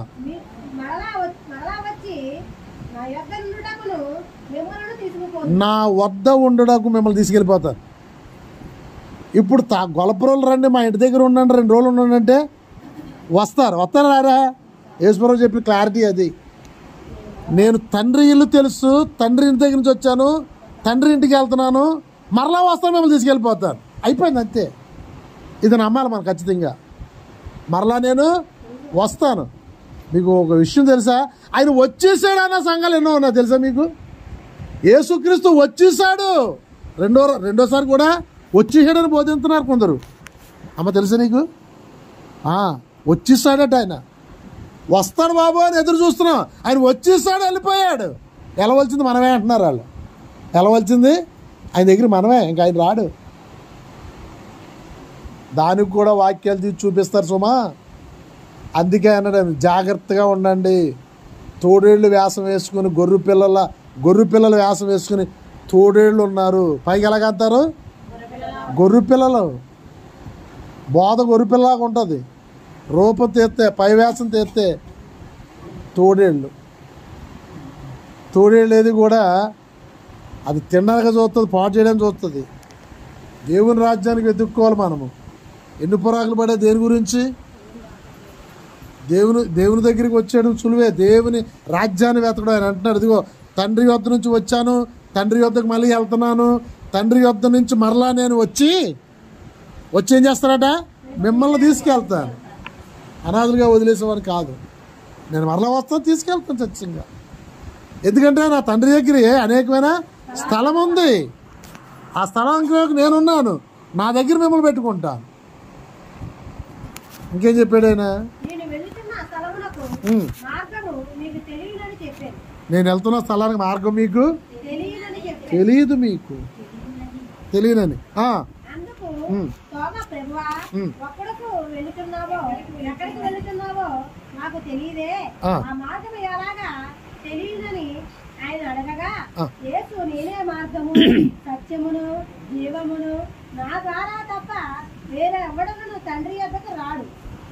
ఏమంటున్నాడు ఆయన? మార్గం చూపించమంటున్నాడు పాపం ఆయన. ఏమంటున్నాడు ఆయన? ఆయనకి అన్ని అనుమానాలే. ఆ మార్గం ఒకసారి చూపించి వెళ్ళిపోయిన తర్వాత ఆ మార్గానికి మేము వచ్చేస్తాం. తాము అడుగుతున్నాడు, ఆ మార్గం చూపించు, ఆ మార్గం ఏంటి చెప్పు అంటే అసలు మార్గమే నేను. ఎంత అద్భుతమైన మాట అండి అది. ఎవరైతే యేసుక్రీస్తు దేవుడిగా ఒప్పుకోరో వాళ్ళ మార్గం లేనట్లే. నేనే మార్గమును సత్యమును జీవము, నా ద్వారా తప్ప వేరొక మార్గము లేదు, వేరొక ద్వారాగా మీరు వెళ్ళలేరు. తేల్చి చెప్పేశాడు అక్కడ ఉన్న శిష్యులకి. అసలు నన్ను నమ్ముకుంటే, నా నామం అంగీకరిస్తే, నా సహవాసం కలిగి ఉంటే నా ద్వారాగానే మార్గంకి వస్తారు అక్కడికి. అంతేగాని అక్కడ మరలా ఏం చెప్పాలి? తండ్రి యందును మీరు ప్రార్థన చేయాలి, కుమారుడు యందును ప్రార్థన చేయాలి, పరిశుద్ధాత్మ యందును ప్రార్థన చేయాలి. మీరు ఇలాగా త్రియేక దేవుళ్ళు మీరు ఆరాధించాలి. ఇంకా మీకు ఇందులో పాయింట్లు రాంగ్ చెప్పాలంటే మనం పాడే పాట 100 పాటలు కూడా రాంగే తెలుసా. యేసుక్రీస్తుని ఎలాగా మీరు పాట పాడుతూ చూడండి, త్రియేక దేవ. ఆ పదాన్ని శ్రీయేక దేవ అని రాయాలి. శ్రీ అంటే గౌరు ప్రధానమైన పదము. త్రియేక దేవ అంటే చెప్పండి, ముగ్గురు దేవుళ్ళు మాకున్నారు అని ఒప్పుకోవడమే. మరి ఏ పాట లేకపోతే పాట పాడవలసిందే. మీకు తెలియదు ఆ విషయం తెలుసా? ఒకసారి ఆ పలం ఎత్తండి. అది మొన్న రీసెంట్గా నేను సంవత్సరం ఏసాన్ గారు మినిస్టర్ రిలీజ్ చేసింది.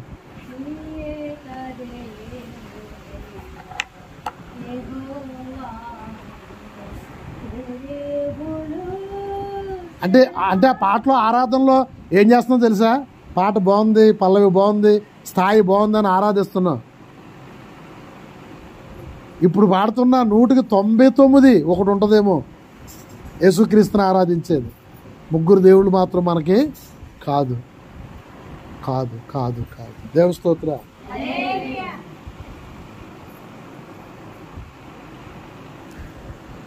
ఇలా చెప్పుకుంటూ వెళ్ళిపోతే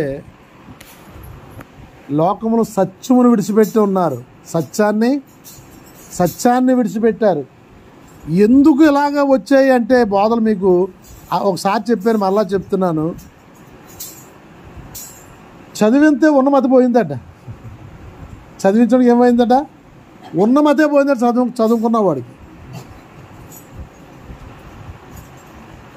వీళ్ళు చదివి చదివి చదివి ఒక సిద్ధాంతాన్ని పట్టుకుంటారు. ఎక్కడి నుంచి వచ్చినాయి కాదు, యెరూషలేము నుంచి వచ్చినాయి సిద్ధాంతాలన్నీ కూడా. చదివి చదివి చదివి ఒక సిద్ధాంతాన్ని పట్టుకుని ఏం చేస్తారంటే వాళ్ళు కొన్ని కోట్లు డబ్బుని ఆ సిద్ధాంతాన్ని పునాదికి వేస్తారు. ఈ సిద్ధాంతం కిందకు వచ్చిన వాళ్ళకి జీతాలు ఇస్తూనే ఉంటారు. అలా పాగుతూ వచ్చాయి ఈ రోజుకి. ఇవన్నీ కూడా స్వచ్ఛముగా సేవ చేసే వాళ్ళకి, స్వచ్ఛముగా క్రీస్తుని అంగీకరించే వారికి, తండ్రే క్రీస్తు, క్రీస్తే తండ్రి అని ఒప్పుకున్న వారికి ఏమి రావు, ఎవరు. అందుకని తులమో పొలమో రావడం వలన ఏమైందంటే ఆ బోధలన్నీ కూడా అయ్యే బోధలకు నేటి దినానికి ఇప్పుడు ఇవ్వకపోయినా సరే కానీ దాని కిందనే ఉండిపోయాం, ఆ పునాది కిందనే ఉండిపోయాం. తెలియదు కదా, ఎప్పటి నుంచో అదే సాగుతుంది, అదే అనుకున్నాం. కానీ వాక్యం చదువుతూ ఉంటే తండ్రి వేరు కాదు, కుమారుడు వేరు కాదు. ప్రకటన గ్రంథంలో ఖచ్చితంగా చెప్పారు యోహాను భక్తుడు, ఆదియు అంతము నేనే. అంటే ఎవరున్నారు అక్కడ? ఇద్దరు లేరు కదా, ఇంకా ముగ్గురు లేరు కదా. అంటే ఇప్పుడు మనం ఏం చేస్తున్నాము?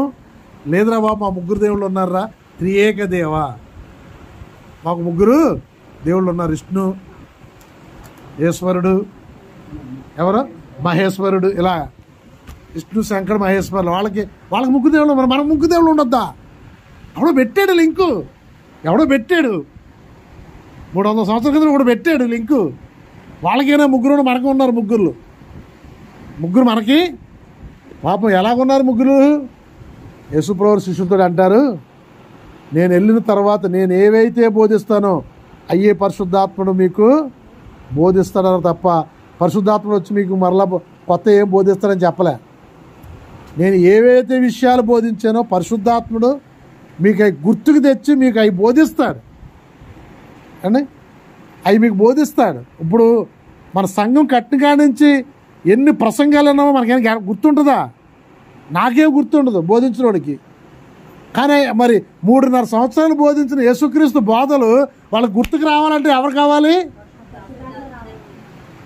నేను ఏ సంగతులు అయితే బోధించానో, నేను ఏ సంగతులు అయితే మీకు చెప్పానో ఈ మరలా పరిశుద్ధాత్ముడు మీకు తోడుగా ఉండేవి మీకు చెప్తాడని చెప్పారు యేసుప్రభు. ఆ పని చేయడానికి పరిశుద్ధాత్ముడు వచ్చాడు, అంతే తప్ప పరిశుద్ధాత్ముడు ఒక దేవుడు మనకి కాదు.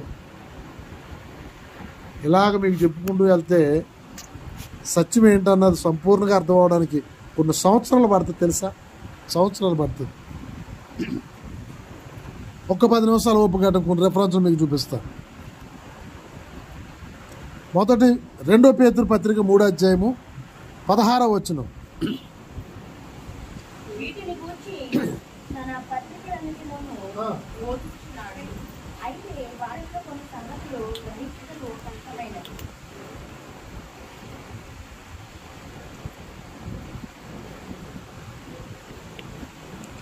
మరలా చదువుతాం.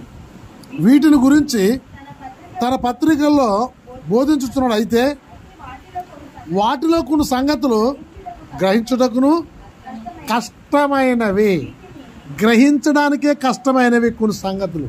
గ్రహింపు రావు నీకేటి నాకేటి ఎవరికి కూడా. పరిశుద్ధాత్మ సహాయం ఉంటేనే గ్రహింపు వస్తుంది. బైబిల్ చాలా చిన్న పుస్తకంలాగా చాలా సున్నితంగా కనపడుతుంది, కానీ ఇందులోనే కొన్ని సంగతులు మీకు గ్రహింపుకే రావు అంటున్నాడేనా. వీటిని విద్యాహీనులను, అస్థిహీనులైన వారిని, అమ్మా తక్కిన లేఖనములకును అపార్థము చేసినట్లు తమ స్వకీయ నాశనమునకు అపార్థం చేసుకుంటున్నారు. ఎందుకు అపార్థం చేసుకుంటున్నారు వీళ్ళు? ఎందుకు చేస్తున్నారు వీళ్ళు? ఏమంటే ఈ రోజున ప్రసాదాలు తినొచ్చు అన్న వాళ్ళు లక్షల మంది ఆయన పక్షాన్ని నిలబడ్డారు, తెలుసా మీకు? ఆయన పక్షాన్ని నిలబడ్డారు. ప్రసాదాలు తినొచ్చు, ఇగో మా సేవకుడు చెప్తున్నాడు తినొచ్చని. మా సంఘం మేము పాటిస్తాం. 100,000 కాదు, లక్షల మందిలో ఉన్నారు. విదేశాల్లో కూడా ఉన్నారు ఆయన బోధలు ఇష్టపడేవారు. ఆయన ఎందుకు చేస్తున్నారు తెలుసా అలాగా? బైబిల్లో నేను ఒక త్రికాల జ్ఞానిని అనిపించుకోవడానికి. లేకపోతే ఇప్పుడు ఆయన పేరు ఎత్తువలసి పడుతుంది నాకు. ఇప్పుడు ఆయన ఏమయ్యాడు చెప్పండి? బైబిల్ ఒక జ్ఞాని అయ్యాడు. వాళ్ళు ఎలాంటి వాళ్ళు పేతురు చెప్తున్నాడు. ఎలాంటి వాళ్ళంట? అయితే వాటిని మూడో లైన్ చదవండి. వీటి విద్యాహీనులు ఎవరంట? వాళ్ళు విద్యాహీనులు. రెండవది ఏంటంట? అస్థిరీలు. అంటే వాళ్ళకి అసలు ఒక మాటలో చెప్పాలంటే అదనమాట. మంచి మంచి మాట దాని ఉదాహరణకి చెప్పిస్తా. ఉన్న మాట అదే. స్థిరత్వము లేదు, స్థిరత్వం లేనట్టు వారు. పేతురు గారు చెప్తున్నారు, యేసుక్రీస్తు యొక్క హృదయానుసారుడు, యేసుక్రీస్తు యొక్క ప్రథమ అపోస్తుడు. యేసుక్రీస్తు అన్నాడు, సంఘస్థానాలు నీకే ఇస్తున్నాను అన్నాడు పేతురికి. 12 మంది ఇచ్చాడు, ఎవరికి ఇవ్వలేదు. పేతురికి అప్పచెప్తున్నాడు. పేతురు అలాంటి వాడు, ప్రతిదీ కూడా సున్నంగా తెలుసుకుంటేనే కానీ నమ్మనంటు వాడు. ఇగో నా సంఘం యొక్క స్థానాలు నీకే ఇస్తున్నాను అన్నాడు. ఆ మనుషుల గురించి చెప్తున్నాడండి. ఏది పడితే తినొచ్చా అనే తప్పుడు బోధక సిద్ధాంతంలో ఉన్నవారు ఉన్నారు కదా, నాస్తికులు. వాళ్ళే నాశనానికి తెచ్చుకుంటున్నారట. వాళ్ళ కేటగిరీ చెప్తున్నాడు. మరలా చదువుదాం. వీటిని విద్యాహీనులు. ఒకవేళ వాళ్ళకి విద్య ఉండొచ్చు, లోకంలో బైబిల్ విద్య కావాలి. లోకంలో ఉన్న చదువులు ఉండొచ్చు, బైబిల్ యొక్క విద్య నేర్చుకున్న వాళ్ళు కావాలి. ఇది చదువుతో సంబంధం లేదు. తెలుసా మీకు? ఎంబీబీఎస్ చదివినోడు కూడా బైబిల్కి స్పష్టంగా చదవలేడు. 1వ తరగతి చదవనట్టు వాడు కూడా బైబిల్ పొల్లు పోకుండా చదవగలిగే జ్ఞానం దేవుడు ఇచ్చాడు. ఈ 12 మంది అపోస్తుల్లో ఒక్క లోకా తప్పించి ఉన్న వాళ్ళందరూ కూడా చదువులేనట్టు వారే, వాళ్ళ తరగతులు చదవనంటు వారే. అంటే బడిలోకి వెళ్ళి 1వ తరగతి, 2వ తరగతి, 3వ తరగతి చదవనంటు వారే. లూకా ఒక్కడే చదివి జ్ఞానం ఉన్నవాడు. కానీ ఉన్న తక్కిన 11 మంది కూడా చదువులేనట్టు వారే, అంతంత మాత్రమే. కానీ వాళ్ళ గురించి చెప్పుకుంటున్నాడు అంటారు ఈ మాట. వాక్యాన్ని తక్కిన లేఖనములను అపార్థము చేసుకున్నట్లు, తక్కిన లేఖనాలను అపార్థం చేసుకున్నట్లు స్వకీయ నాశనము. ఏ నాశనానికి? స్వకీయ నాశనానికి. మీ పిల్లలు పోయి ఒకవేళ అదే సిద్ధాంతాన్ని తగులుకుంటే మీ భక్తి జీవితం ఏమైపోతారు? మిమ్మల్ని కూడా మార్చేస్తారు. స్వకీయ సిద్ధాంతానికి తగులుకున్నారనుకోండి, మీరు కాదు కదా, మీరు నమ్ముకున్న దేవుడు కూడా వాళ్ళు మార్చలేరు.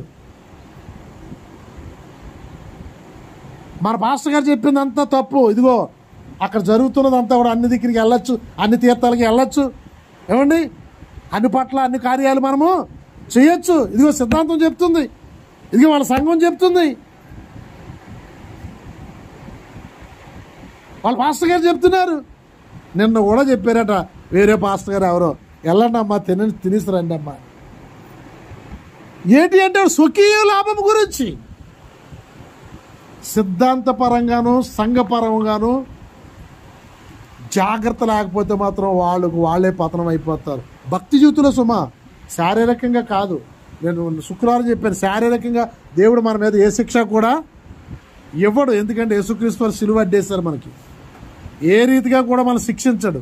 మంచివాడిగా ఉండి, చెడ్డవాడిగా ఉండి అన్నాడు తప్ప చెడ్డవాడిని శిక్షిస్తాను, మంచివాడిని కాపాడుతానని చెప్పలేదు ప్రార్థన. అందులో మనకు అదే, మంచివాళ్ళు చెడ్డవాళ్ళు మనం అందరూ కలిసే ఉంటాం. ఇప్పుడు ఎవరిని ఏర్పరిచే సమయం ఇంకా రాలేదు.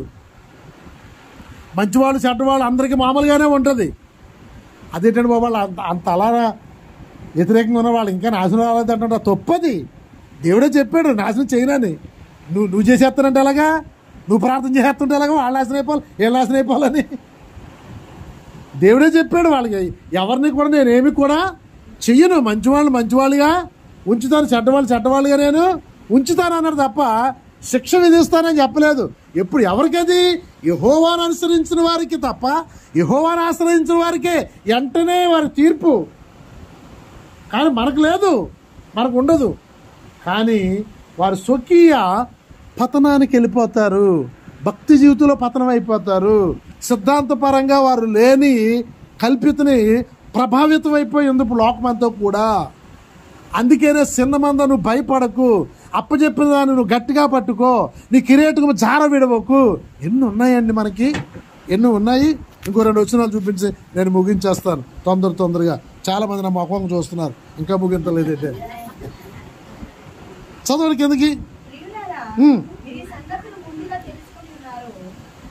మీరైతే ముందుగా తెలుసుకున్నారు. దేవుని స్తోత్రం. మీరు ఈ సంగతులు ముందుగా తెలుసుకున్నారు గనుక వీటి విరోధుల తప్పుడు బోధల వలన ఏమైపోయి తొలగింపబడి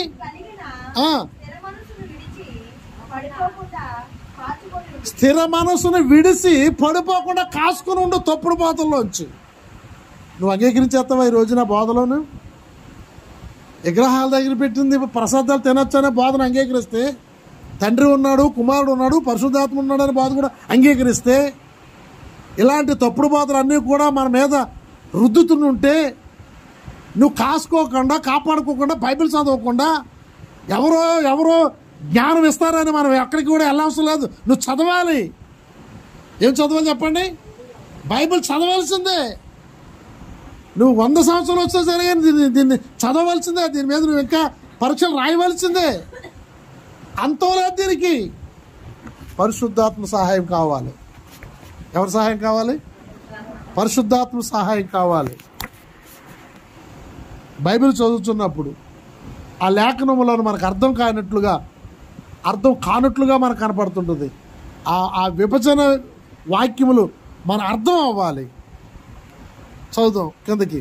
నీ నామము తెలియజేసి 17వ వచనం.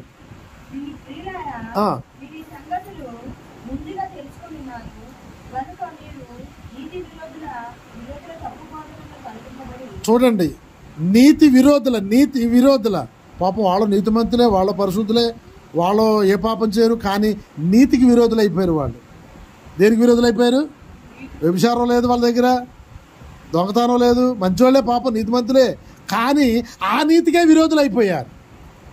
నీతి విరోధుల తప్పుడు బోధలందు తిప్పబడి తొలగబడి మీకు కలిగిన స్థిర మనసును విడిచి పడిపోకుండా కాసుకునుడి.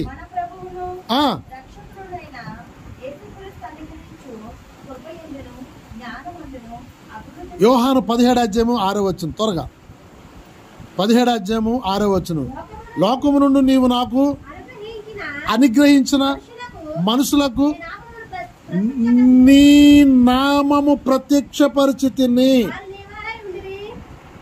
యేసుప్రభు వారు దేవుడితో చెప్తున్నారు అనుకున్న మాటలు చూద్దాం. దేవుడితో చెప్తున్నారు. దేవుడికి నామం ఉన్నప్పుడు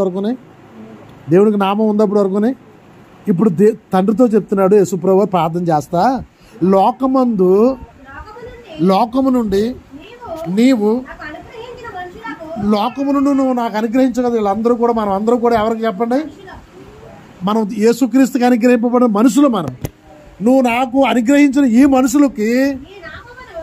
మనుషులకి నీ నామము ప్రత్యక్షపరిచింది తప్ప నా నామం కాదు ప్రత్యక్షపడతా. ఇప్పుడు యేసు నామం ఎవరిది? ఏ నామాన్ని ప్రత్యక్షపరిచాడు యేసుప్రభు వారు? ఏ నామం తెలిసింది భూమి మీద? ఏ నామాన్ని మనం అందరూ కూడుకున్నాము? ఏ నామాన్ని మనం అందరూ పోగయ్యాము?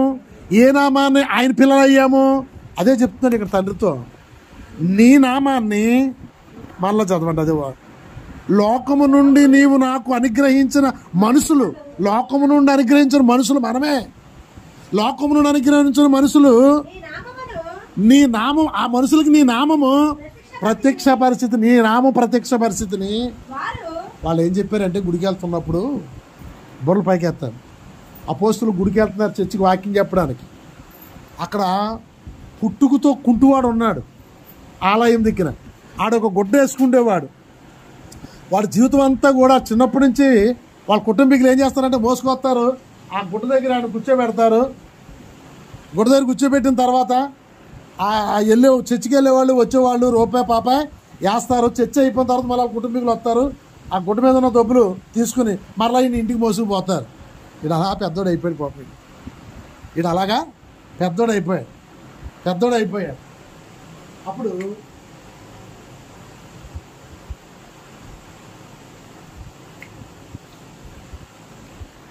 యేసుక్రీస్తు కాలానికి ఆడున్నాడు, కానీ యేసుప్రభు ఆ చర్చికి వెళ్ళి ఉండరు.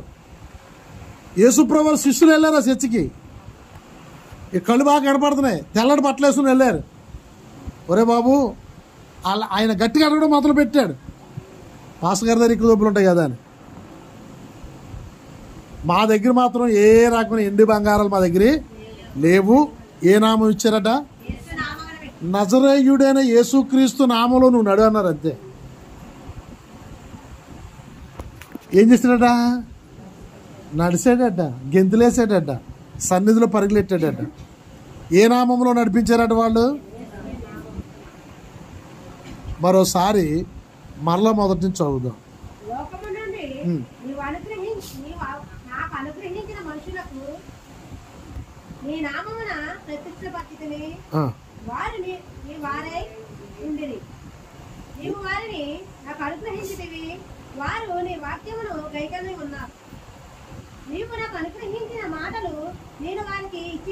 చూడండి, ఏమో అర్థమవుతుందో మీకు ఈ మాట? నీ నామము ప్రత్యక్షపరిచితిని. రే తప్పు. ఆ జనులకి ఏ నామాన్ని ఇచ్చాడట? వచ్చిన జనులు ఎవరిని నమ్ముకున్నారు? ఏ రీతిగా ప్రత్యక్షపడ్డాం మనం లోకం నుంచి? ఏ రీతిగా కూడుకున్నాము? ఈ కూడుకున్న జనాలకి ఏ నామం ఇచ్చాడట? ఏసునామం తండ్రిదట. నీ నామం ఇచ్చారంటున్నాడు ఆయన. నీ నామాన్ని ప్రత్యక్షపరిచాను అంటున్నాడు. నీ నామాన్ని, అంతే కదా? ఏసు పిలిస్తేనే కదా 12 మంది వలలు విడిచిపెట్టి వెళ్ళారు. ఏసు పిలిస్తేనే కదా మనం ఇక్కడికి వచ్చాము. ఏసు పిలిస్తేనే కదా మనం ఈ ప్లేస్కి మనం కూర్చున్నాము. అంటే ఇప్పుడు ఈ నామం ఎవరిది? ఈ నామం ఎవరిది? ఈ నామం ఎవరిది? ఇది తండ్రిది. అది మీకు అర్థం అవ్వాల్సింది. నీ నామమును వారు ప్రత్యేక పరిస్థితిని, నీ నామం వారికి తెలియజేసిని, నీ నామమును వారు కూడుకున్నారు. ఏసునామలో ప్రార్థన చేశారు, ఏసునామలో కూడుకున్నా, ఏసునామాన్ని స్తుతించినా నీ నామమే, నీ నామే అది, నీ నామే అది అంటున్నాడు ఆయన. యేసుప్రభువు చెప్తున్నారు ఇది డైరెక్టర్గా. మీకు అర్థమవుతుందో లేదో కానీ చదవమ్మా మరోసారి, నేను ముగించేస్తాను. లోకము నుండి నీవు నాకు అనుగ్రహించిన ఈ మనుషులకు, ఈ మనుషులకు నా నామేమైనా ప్రత్యక్షపరిచానండి? యేసుక్రీస్తు గొల్లప్రోలు పాస్టర్ గారి నామంలో అని చెప్పడం అయిందా? పోద్దాలంటేని గొల్లప్రోలు పాస్టర్ గారు యేసు నామంలో శివగారి నామంలో వెళ్ళిపోవడం కాకంటే వెళ్తుంది? వెళ్తుందా? ఓన్లే దేవుళ్ళకి వచ్చే పేరు మార్చుకున్నారు. ఈశ్వరాలు గారు పాస్టర్ గారి నామంలో వెళ్ళిపోవడం కాకంటే వెళ్తుందా? ఎవరిదో తెలుసా ఈ నామము? యేసు ప్రభు వచ్చింది కూడా ఏ నామంలో వచ్చాడు తెలుసా? తండ్రి నామంలో వచ్చాడు. తండ్రికి ఉన్న నామం పాత నిబంధనలో మీరు ఎంత ఎదిగినా ఆ నామం దొరకదు మీకు. అది యెహోవా అనే నామం ఏంటంట? పేరు కాదు అది. నెట్లో చూడండి, గ్రీక్ బైబిల్లో తెలుగులో మనకు దొరుకుతుంది, ఎబ్రీ బైబిల్లో తెలుగులోకి దొరుకుతుంది. యెహోవా అనే పదము పేరు కాదు, పేరు కాదు. ఆయన అంటున్నాడు, నీ నామము వారికి ప్రత్యక్ష పరిచితిని. చదువమ్మా.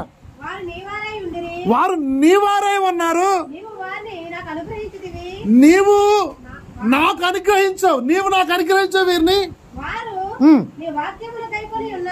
వాళ్ళు ఎక్కడి నుంచి వచ్చినారు? వాళ్ళు ఏం చేస్తున్నారంటే నీ వాక్యాన్ని గైకున్నవారు. నీవు నాకు అనుగ్రహించిన మాటలు వారికి నేను ఇచ్చి ఉన్నాను.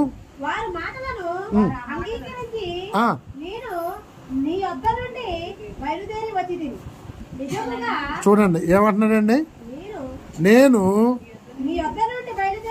వచ్చి తిని, నీ యొద్ద నుండి బయలుదేరి వచ్చి తిని భూమి మీదగా.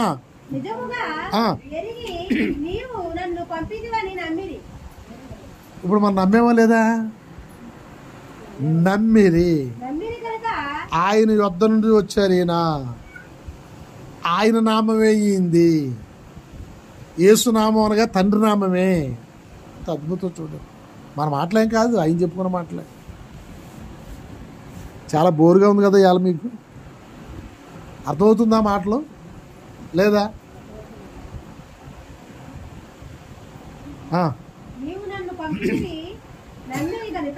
12వ అధ్యాయము 28వ వచనం చదవండి. యోహాను సువార్త. ఇప్పుడు ఎన్నో అధ్యాయంలో ఉన్నారు? 17లో ఉన్నారు. 12వ అధ్యాయము 28వ వచనం. తండ్రి నామము మహిమపరచుమని చెప్పాను, అంతటా నేను దానిని. అంటే ఇప్పుడు తండ్రి నామమే ఏ దేశం వెళ్ళినా ఎవరి నామము మహిమపరచబడుతుంది చెప్పండి? తండ్రి నామమే. యేసు నామమే తండ్రి నామము. మరి ఇక్కడ పచ్చగా చెప్పాలి ఏమని, నీ నామము నేను తండ్రి. ఎవరితో చెప్తున్నాడు ఈ మాట? ఎవరితో చెప్తున్నాడు చెప్పండి ఈ మాట? తండ్రితో చెప్తున్నాడు. తండ్రి నీ నామము మహిమ పరిస్థితిని భూమంతా మహిమపరచా. నేను వచ్చాక, నేను వచ్చి నేను ఎక్కడైతే నివసించానో, నేను ఏ గ్రామంలో అయితే పుట్టానో, నేను ఎక్కడైతే జీవించానో, నీ నామాన ప్రాంతం అంతా మహిమపరిచాను. అది చెప్తున్నాడు తండ్రితో. నీ నామాన్ని మహిమపరిచాను. నా నామం కాదు. ఏ నామాన్ని మహిమపరిచాడు ఆయన? యేసునామాన్ని మహిమపరిచాడు. చెప్పాలంటే అక్కడ యేసునామమే ప్రభావితం అయింది. యేసునామమును బోధించకుండా ఉండాలి. అక్కడ రోమాన్ చక్రవర్తి ఆర్డర్ ఏంటి తెలుసా? యేసునామం బోధించిన వారికి ఉరిశిక్ష, శిలువ శిక్ష. యేసు దేవుడని ఒప్పుకోకూడదు. యేసునామం ఎక్కడ బోధింపకూడదు. అగ్రిప్పు రాజు రోమిలకి రాజుగా ఉన్నప్పుడు వచ్చిన ఆర్డర్ అది. వాళ్ళు ఒప్పుకున్నారు, హతసాక్షులుగా చనిపోయారు. యేసే దేవుడు, యేసే తండ్రి, యేసునామమే దేవుడు నామం. తండ్రికి నామం ఎక్కడే ఇవ్వబడలేదు పాత నిబంధనలో. అది ఒక మర్మము అన్నాడు. అది ఏంటంటే అది మర్మం, అది మర్మయుక్తమైనది. పిచ్చోళ్ళకి, జ్ఞానులకి, ఇందాక ఏం చెప్పామా, స్థిరస్తులైన వాళ్ళకి బయలుపడదు. స్థిరస్థం కలిగి ఉన్న వారికి, విశ్వాసం కలిగిన వారికి, నమ్మకంగా ఉన్న వారికి ఆ మర్మములు బయలుపడుతుంది. యెహోవా అనే నామము కాదు, అది ఊత పదము లాంటిది. ఒక పదము, ఓ పిలుచుకునే ఆయనకున్న సదార్శ నామములు. యెహోవాకి ఎన్ని నామములు తెలుసా మీకు? యెహోవా ఈరే, యెహోవా రాపా. మీరు ఒకసారి చూస్తే నిఘంటులోకి వెళ్ళి కొడితే యెహోవాకు ఉండవలసిన పేర్లు 3000 పేర్లు ఉంటాయి మీకు కావాలితే. సహస్రనామాలని ఒక ఆయన అయితే పుస్తకమే కొట్టించాడు 1000 పేర్లకి. ఆ 1000 పేర్లు చదివేస్తానంటే ప్రార్థన అయిపోద్దండి. యేసుప్రభు చెప్తున్న మాట ఏంటంటే, తండ్రి నీ నామమును మహిమపరచునని చెప్పిన అంతటా నేను దానిని మహిమపరిచేదని, దాన్ని నేను మహిమపరిచాను. నేను అదే పనిగా వచ్చాను. నీ నామాన్ని ఇక్కడ వెదజల్లడానికి, నీ నామాన్ని ప్రకటించడానికి, నీ నామాన్ని ప్రభావితం చేయడానికి, నీ నామాన్ని ప్రకటించడానికి నేను ఈ భూమి మీదకి వచ్చాను. నీ నామమే ప్రజల్లో పోగవుతున్నారు. నీ నామాన్ని బట్టి జనులందరూ కూడుకుంటున్నారు. నీ నామమే నమ్ముతున్నారు. కానీ ఇప్పుడున్న 99 సంఘాలు ఆ నామాన్ని ఒప్పుకుంటలే. తెలుసా మీకు? తెలియదు మీకు. మన పిల్లలు ఇప్పుడు కాకినాడలో వెళ్తున్న సంస్థ కూడా యేసునామాన్ని ఒప్పుకోదు. యేసునామ సేవకుల సంఘం అని చెప్పమానండి, వాళ్ళు రానిస్తారేమో. ఒప్పుకోరు. వాళ్ళు తీర్థమే. యేసన్న గారు స్థాపించుకుని తీర్థమే. ఎందుకంటే బయలుపరలేదు, అంతే.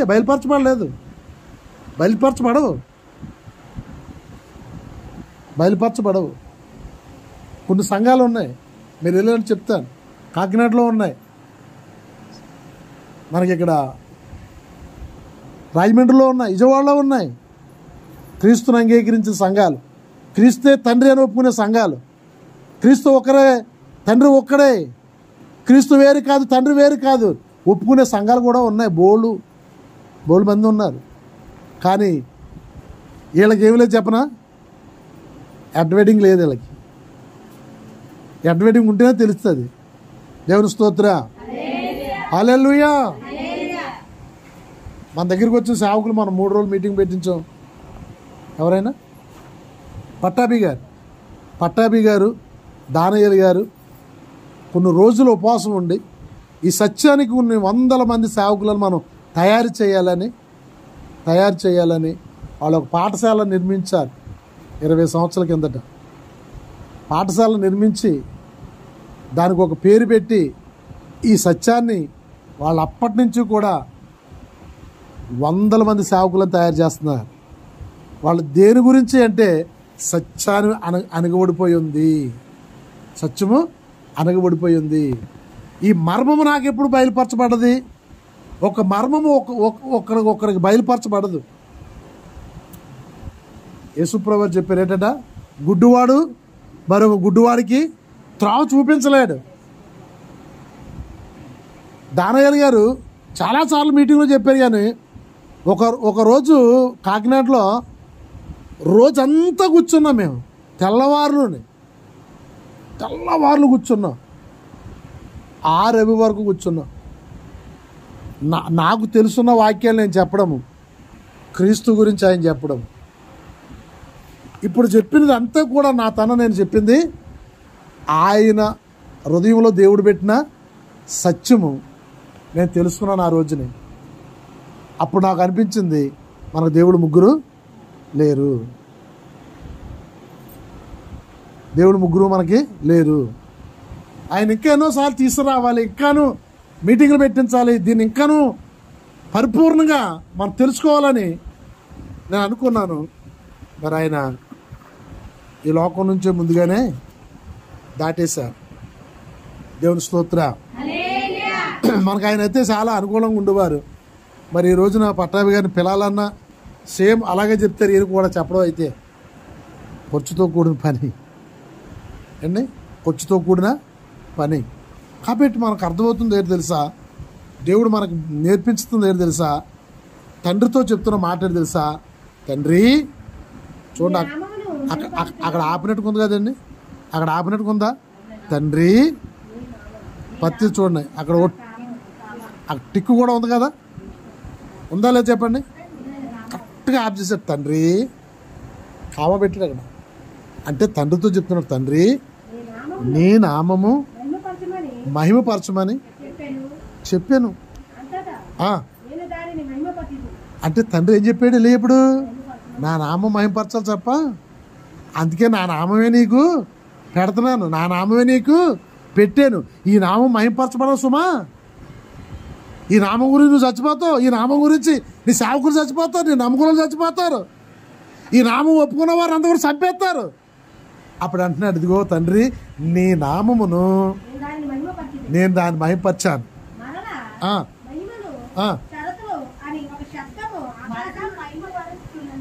అమ్మా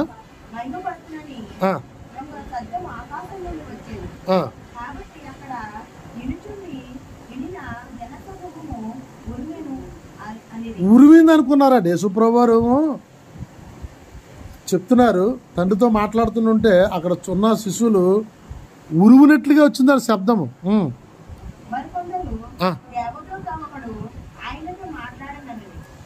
అసలు దగ్గరున్న వాళ్ళకే ఒక క్లారిటీ లేదంటే బైబిల్ ఎక్కడ అర్థం అవుతుందండి? అర్థం కాదు. ఒకడేమనుకున్నాడట, ఉరి ఇంత శబ్దం వచ్చిందంటే ఉరివిందా అనుకున్నాడట. ఓ శబ్దం వచ్చిన తర్వాత అందరూ ఎలా కలిపారంటే ఏం చెప్తారండి, అంతే కదా. అవి బాబు అల్లిపోయినానని ఒకళ్ళు అంటారు, ఆ శబ్దం ఏంటంటే బాబు అంత భయంకరంగా వచ్చిందని ఒకళ్ళు అంటారు. అది మెరుపు ఏంటంటే బాబు శబ్దంతో పాటు మెరుపు కూడా రావచ్చు. కానీ కొందరు మెరుపు గురించి చెప్తారు, కొందరు శబ్దం గురించి చెప్తారు, కొందరు పైనే పోయినాకంటారు. అలాగే చెప్తున్నారు వీళ్ళు కూడా.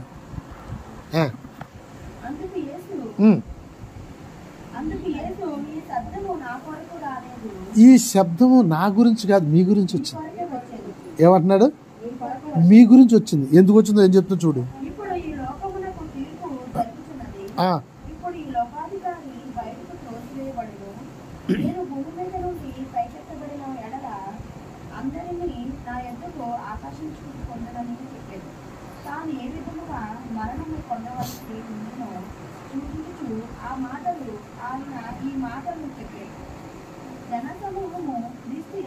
చాలమ్మా. మత్తయి సువార్త 25 అధ్యాయము 34 చదువు నేను ముగిస్తాను. చివరి రెఫరెన్స్ ఇది 25:34 వచ్చును. అప్పుడు రాజు తన కుడివైపు ఉన్న వారిని చూసి అబ్బా అది అది అలా మాట్లాడాలి, అలా చెప్పాలి చక్కగా.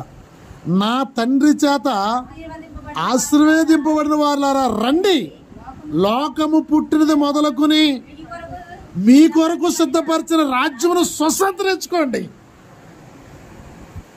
ఏమని పిలిచాడో చూడండి, ఏమని పిలిచాడో చూడండి.